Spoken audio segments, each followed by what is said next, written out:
So imagine you hire an auditor to, look over your company's books. You're trying to figure out if you're actually turning a profit or if you're just bleeding cash. Right. A pretty standard thing to do. Exactly. But the auditor walks in, sits down at your conference table, and instead of digging through the receipts or cross-referencing the bank statements, instead of doing the actual grueling math, they just slide a business card across the table. Oh, wow. Yeah. And the card highlights this really fancy Ivy League degree. And they lean back and just say, hey, just trust the accounting. I'm a credentialed expert. I mean, you would fire them on the spot. You would literally throw them out of the building. You don't pay an auditor for their self-confidence, right? You pay them to physically prove that the math works. Because, well, the entire value of an auditor is the verification process itself. The pedigree, it might get them in the door, but the architecture of their job is fundamentally built on distrust. They're supposed to assume that the numbers are wrong or even manipulated until the receipts prove otherwise. Exactly. And that brings us to the topic for today. Welcome to our deep dive. Today, we're looking at a really provocative premise. We're asking, what happens when that just trust me mindset completely takes over the one institution that was explicitly designed to never, ever take anyone's word for anything? It is a fascinating question. It really is. So our mission for this deep dive is to pull apart a frankly kind of wild idea from a really detailed essay by Elias Kunis called Nullius and Verba.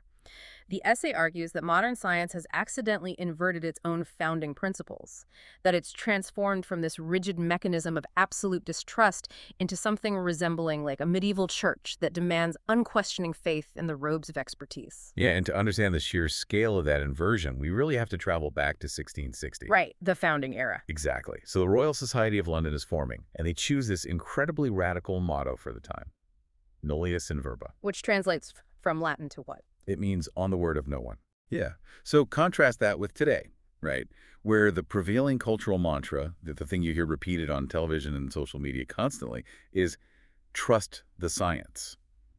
Asking the public for trust is structurally the exact opposite of how the scientific method was originally designed to function. Okay, let's lay the groundwork for why that motto was so revolutionary back then. Because I think if you put yourself in the mindset of an educated person in the year 1660, things were very different. For roughly 2,000 years before this moment, natural philosophy relied almost entirely on authority. Right. It was all about who said it. Exactly. Like if Aristotle wrote it or if the church endorsed it, it was treated as absolute doctrine. If Aristotle said heavy objects fall faster than light ones, you didn't, go drop 2 rocks off a tower to check. No, you just cited Aristotle and called it a day. Right. But the Royal Society declared outright war on that tradition. They built this culture where they point-blank refused to accept a claim just because an important person made it. They demanded physical demonstration. And there's this really famous historical instance of Robert Boyle demonstrating his newly invented air pump to the society. Combustion experiment. Yeah, exactly. So he makes this claim that ambient air is necessary for combustion. And the other members, they didn't just nod politely and write it down because Boyle was this wealthy, respected gentleman. Right. They didn't just take his word for it. Not at all. They forced him to put a lit candle inside a glass jar, pump the air out, and they all sat there and physically watched the flame choke and die in the vacuum. They demanded visceral verification of reality. I love that. And that moment really encapsulates what the essay calls the scientific compact. Because scientists in the 17th century, they were not these virtuous saints seeking truth out of the pure goodness of their hearts, right? No, not even close. They were fiercely competitive, deeply ego-driven, and often just spectacularly petty. Like, you only have to look at Isaac Newton and Gottfried Leibniz. They engaged in this vicious, lifelong smear campaign over who invented calculus. It's just the reality of human nature at play. And that's the sheer genius of the scientific compact. It accepted that dark, ego-driven human nature and treated science as a mechanism to harness it. Right. The system essentially proposed a trade. The scientific community would provide status, in the form of glory, citations, historical legacy, but only if the individual agreed to subordinate their ego to reality. Which meant what, practically? It meant you had to publish your exact methods, you had to let your bitterest rivals try to replicate your work, and you had to publicly accept it if they proved you wrong. It basically took the base human drive for prestige and alchemically transmuted it into objective truth. Wait a second, though. Hearing you describe that mechanism where society gets a public good strictly out of an individual's desire for personal gain, Yeah. I mean, that sounds exactly like Adam Smith's concept of the invisible hand, right? Absolutely. Like, we get our dinner not from the benevolence of the butcher, but from their regard to their own self-interest. So is the essay basically saying that early science was designed as a selfish market? Yes, exactly. It was a perfectly calibrated market. You get the truth entirely from the scientist's desire for prestige. But the critical constraint here is the verification system. You only secure the prestige if you are right. And you are only deemed right if your most motivated rivals try and fail to tear your theories apart. So the incentive was to be the first to discover something real, not just the first to publish a plausible-sounding theory. Precisely. Okay, so if that original system was this balanced market of selfish verification, we have to look at what happens when the constraints of that market break down. Which brings us to this massive structural shift the essay talks about, the transition from architecture to liturgy. Yeah, this is a crucial concept. So every architectural feature of early science was built on institutionalized distrust. Peer review, extensive citations, hypothesis testing, independent replication. All of these tools assume that scientists would either cheat or accidentally fool themselves if given the opportunity. Right, it was built on skepticism. But over time, those rigorous functional mechanisms decayed into symbolic rituals. And that is what the author calls the liturgy. The ceremonial robes are being worn, the Latin phrases are being spoken, but the actual magic of verification is gone. The form persists, but the function dies. It's like, well, it's like a guy wearing a perfectly tailored pilot's uniform, sitting in the cockpit, flicking all the switches and doing the pre-flight announcements over the intercom. The performance is totally flawless. The aesthetics are all there. Right, he looks exactly like a pilot. But he has absolutely no idea how to fly the plane. The ritual of flying is happening, but the outcome of actually taking off is impossible. So let's trace how this liturgy plays out in reality, maybe starting with peer review. Yeah, peer review is the ultimate example of a decayed mechanism. Back in the early days of academic journals, peer review wasn't this stamp of absolute truth. It was simply a filter for a scarce physical resource, which was printing paper. Oh, right, because printing was expensive. Incredibly expensive. So editors had other experts review submissions just to make sure a paper wasn't so obviously flawed that it would waste costly ink and paper. Reviewers were actively hunting for glaring errors. But today, peer review has kind of morphed into a tool for paradigm enforcement, hasn't it? The unwritten questions reviewers ask aren't always like, is the underlying math undeniable? Instead, it's often, does this paper cite my work? Does it fit the current consensus of our field? Does it threaten the grant funding of our department? Exactly. And the data shows us that modern peer review routinely fails to catch bad science. Look at the famous 2015 Open Science collaboration. Oh, the replication crisis study. Yeah. A massive team of researchers tried to replicate 100 psychology studies that have been published in elite, top-tier journals. These were papers that had passed the most rigorous peer review processes available. The highest standard of the liturgy. Right. And when tested independently, only 36% of those studies actually replicated. The other 64% completely failed. The liturgy of peer review gave them a stamp of approval, but the architecture of reality rejected them. 36%, I mean, that is a staggering failure rate. And it connects directly to the decay of hypothesis testing, too, or what statisticians call p-hacking. I really want to dig into that 2011 Beatles study the author mentions because it perfectly illustrates the mechanics of how you can mathematically force a lie to look like a scientific truth. Oh, the 1M64 study. Yeah. Yeah. How exactly did researchers manipulate data to show that listening to a song made people biologically younger? Because that sounds insane. Well, the researchers, Simmons and his colleagues, they wanted to expose exactly how easy it is to game the modern rituals of science. So they ran an experiment where people listened to the Beatles song When I'm 64, and they measured their participants' ages. Obviously, a song cannot reverse the flow of linear time. Obviously. But they used what are called researcher degrees of freedom. Which is really just a polite way of saying they twisted the dials behind the scenes, right? Precisely. If you run a study and the initial data doesn't show a significant result, you don't necessarily publish a failure. Instead, you might drop a few statistical outliers. Or maybe you stop collecting data earlier than planned because the trend briefly looked good. Just tweak things a little bit. Right. Or you measure 20 different random variables, like the participant's mood, their parents' ages, what they ate for breakfast, and you only report the one variable that accidentally aligns with your hypothesis. By making these tiny, undisclosed adjustments, Simmons mathematically tortured the data until the formula spit out a p-value that looks statistically significant. So they literally just fished for anomalies until the random noise looked like a solid pattern. And their ritual worked. They got the magical number that journals demand for publications. Exactly. The actual mechanism of testing reality was completely dead, but the liturgy of data analysis was performed flawlessly. And we see the exact same hollowing out with citations, don't we? Like, citations used to be a breadcrumb trail. They allowed a skeptical reader to walk backward and verify the foundational math of your argument. Yeah, but now citations are largely a gamed currency. It operates on this implicit, I cite your paper, you cite mine, economy. It inflates metrics so both researchers can secure tenure. Meanwhile, actually replicating someone else's work, which remember is the ultimate historical mechanism of verification, is treated as a complete waste of time. Right. You don't get funding for that. No, modern journals rarely publish replications because they aren't considered novel. You just don't get a career-making headline for proving someone else was right 3 years ago. So because these architectural mechanisms have decayed into empty rituals, both the public and the scientific community have slowly replaced active verification with blind faith. And this is where we see the complete inversion of that 1660 motto. The shift from verification is the point to just trust us. Exactly. We shift to a culture where demanding verification is treated as a nuisance or even as misinformation. And that phrase, trust the science, it literally asks society to place its faith in a specific class of credentialed people, rather than placing its confidence in a transparent mechanism of verification. And to see how dangerous this inversion can be, the essay looks at a massive stress test of the system. Right, the Surgisphere scandal. And just to pause here for the listener, we have to be very clear that we are neutrally reporting the essay's example here. We are purely looking at the institutional mechanics of this event, and we are absolutely not taking any stance on COVID-19 politics. Absolutely. This is purely about the mechanics of the scientific method under pressure. Okay, so let's lay out the timeline.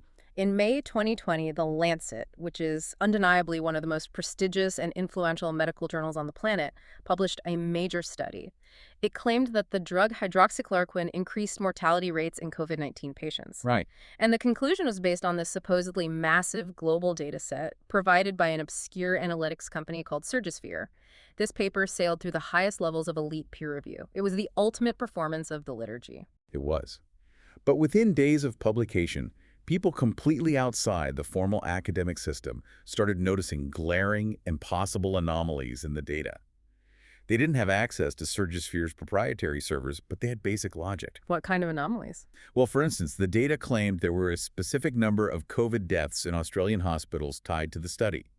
Independent researchers simply polled the public health registry for Australia and realized the entire country hadn't even recorded that many deaths nationally at that point in time. Oh, wow. So it was mathematically impossible. And there were geographic impossibilities too, right? Yes. The dataset claimed to have highly detailed, comprehensive electronic health records from hospitals all across Africa. We're talking about regions that in some cases barely have consistent electrical grids, let alone the highly advanced, uniform digital networking required to instantly feed data to a server in the United States. And the people who caught these fatal errors, they were not the credentialed peer reviewers at The Lancet. It was informal, uncredentialed outsiders, like data scientists and skeptics analyzing the supplemental material on Twitter and in preprint discussion forums. Exactly. The formal, elite liturgy of science completely failed to catch a massive data fabrication. But the adversarial architecture, highly motivated people actively trying to prove someone wrong, worked exactly as it was designed to back in 1660. The Lancet was forced to issue a full retraction. Okay, but if the informal system worked and the paper was pulled, doesn't that inherently mean science is ultimately self-correcting? Doesn't the Surgisphere retraction actually prove the system works in the end? Well, the author argues that the correction happened despite the modern cultural rules, not because of them. Think about what the mantra "trust the science" actually demands. If people had followed that rule, those skeptical data scientists on Twitter would have stayed quiet. Isn't it just deferred to the experts? Right. They would have deferred to the esteemed editors at The Lancet. The correction only occurred because those outsiders acted like it was the 17th century. They absolutely refused to take anyone's word for it. They practiced Nullius in Verba.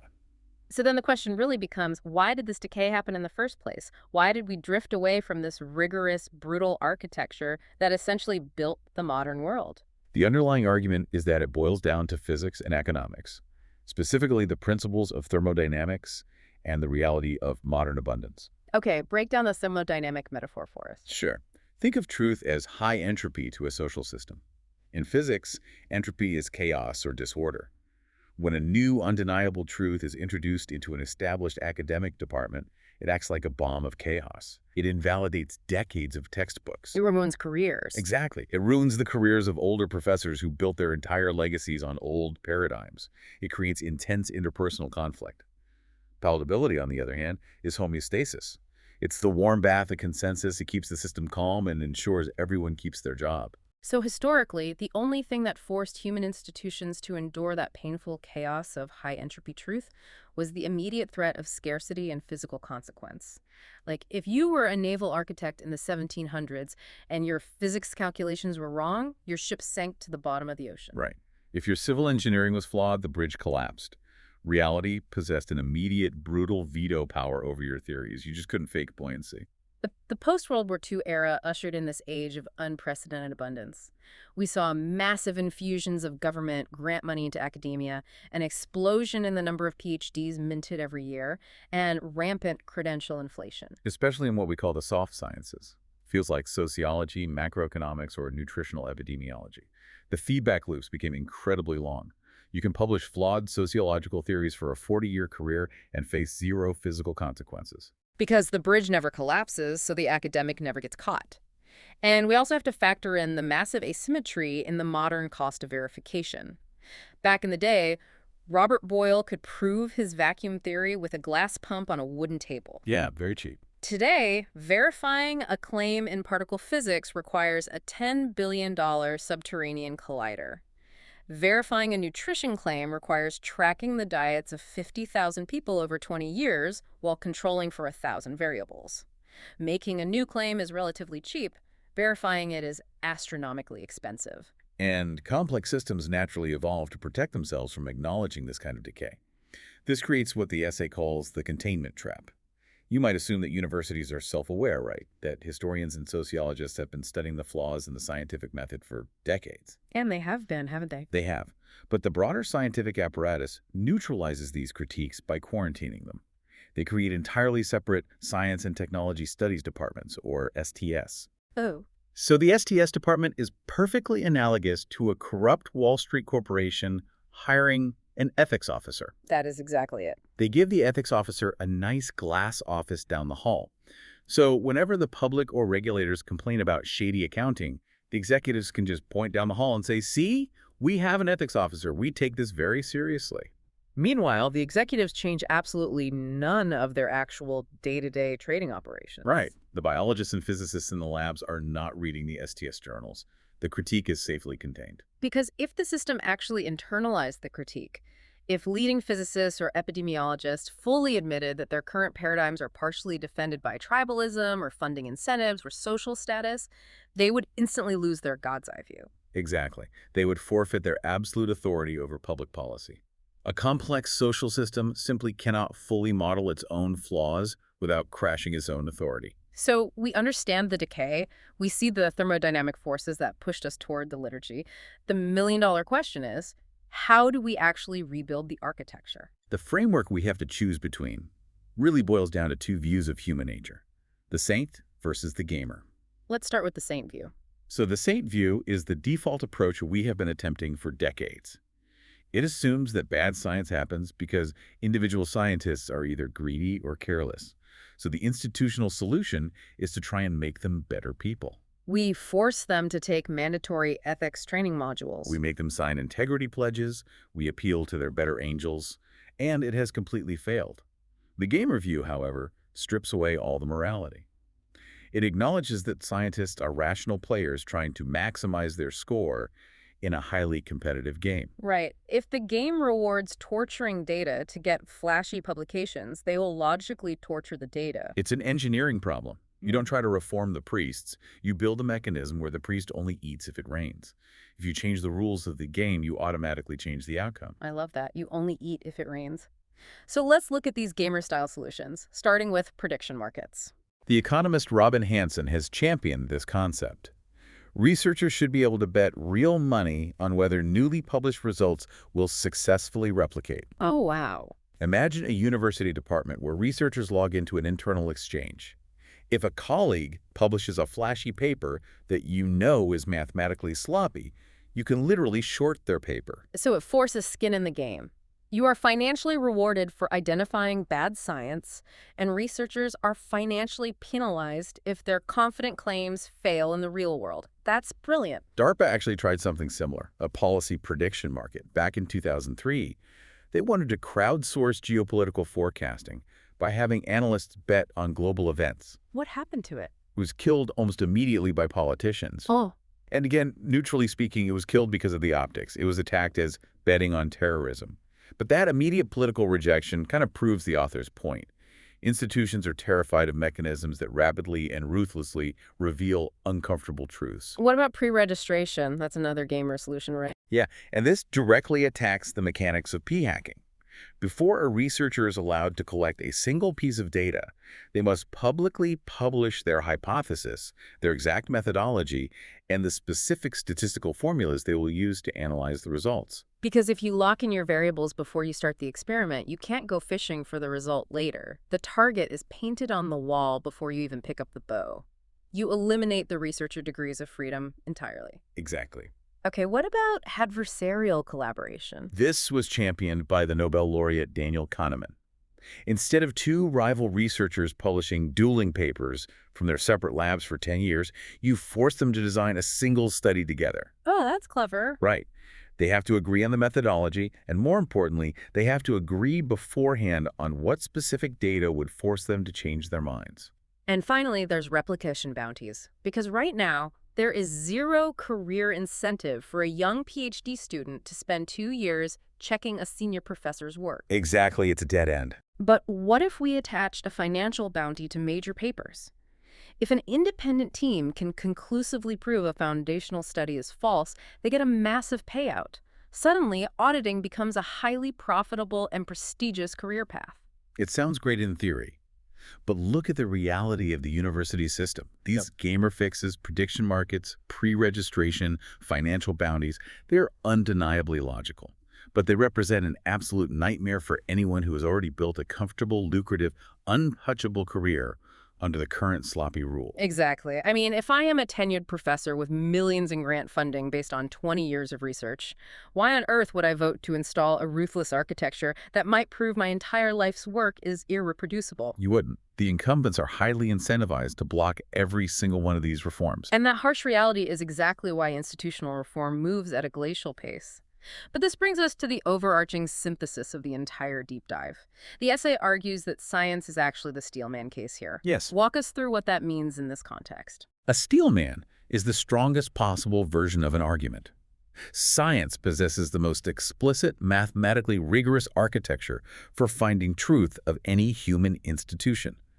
It has a centuries-long history of physical replication, empirical grounding, and global transparency. Right. So if science, the absolute best, most finely tuned tool our species has ever created, is suffering from this severe level of liturgical decay, think about what is happening everywhere else.